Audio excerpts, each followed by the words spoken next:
Avant d'écrire des vers, Paul Valéry a d'abord lu les poètes. Victor Hugo, Hérédia, Nerval ou Baudelaire font partie des auteurs admirés par le jeune collégien de Sète, qui ouvre un cahier de poésie, poursuivi ensuite sur les bancs du lycée de Montpellier. Les lectures sont discutées entre camarades et les textes critiqués avec bienveillance. Mais c'est à une initiative de son frère Jules que Valéry doit la première publication de l'un de ses poèmes, Le Rêve, qui paraît en 1889, alors qu'il est âgé de 18 ans, dans la Petite Revue maritime de Marseille. Après la lecture des Illuminations et d'une saison en enfer, de Rimbaud, la découverte de Stéphane Mallarmé est un bouleversement.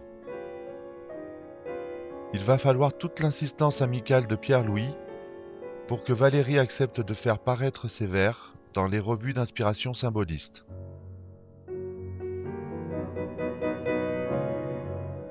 La crise traversée entre 1892 et 1894 l'avait conduite à abandonner l'idée de publier et même d'écrire des vers. Les cahiers accueillent cependant, de loin en loin, la poésie, et en particulier une forme qu'il n'a jamais théorisée, mais qu'il pratique pourtant depuis sa jeunesse, le poème en prose.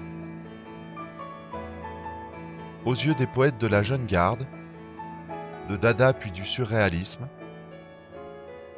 la publication en 1917 de la Jeune Parc, en 1920 du Cimetière marin, puis de l'album de vers anciens, recueil dans lequel sont repris les vers de jeunesse, et enfin de Charme en 1922, rangent irrémédiablement leur auteur du côté du classicisme, voire de l'académisme.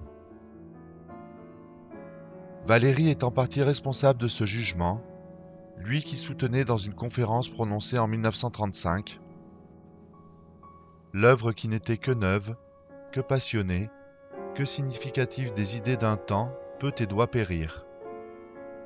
Mais au contraire, si son auteur a su lui donner une forme efficace, il aura fondé sur la nature constante de l'homme, sur la structure et le fonctionnement de l'organisme humain, sur l'être même. »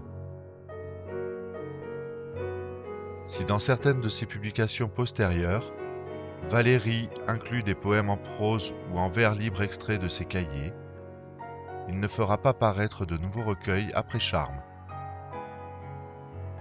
La forme versifiée se poursuivra notamment dans la correspondance, comme en témoignent les poèmes adressés à Jeanne Noviton, qui seront publiés bien plus tard, en 2008, par Bernard de Fallois, sous le titre Corona et Coronia.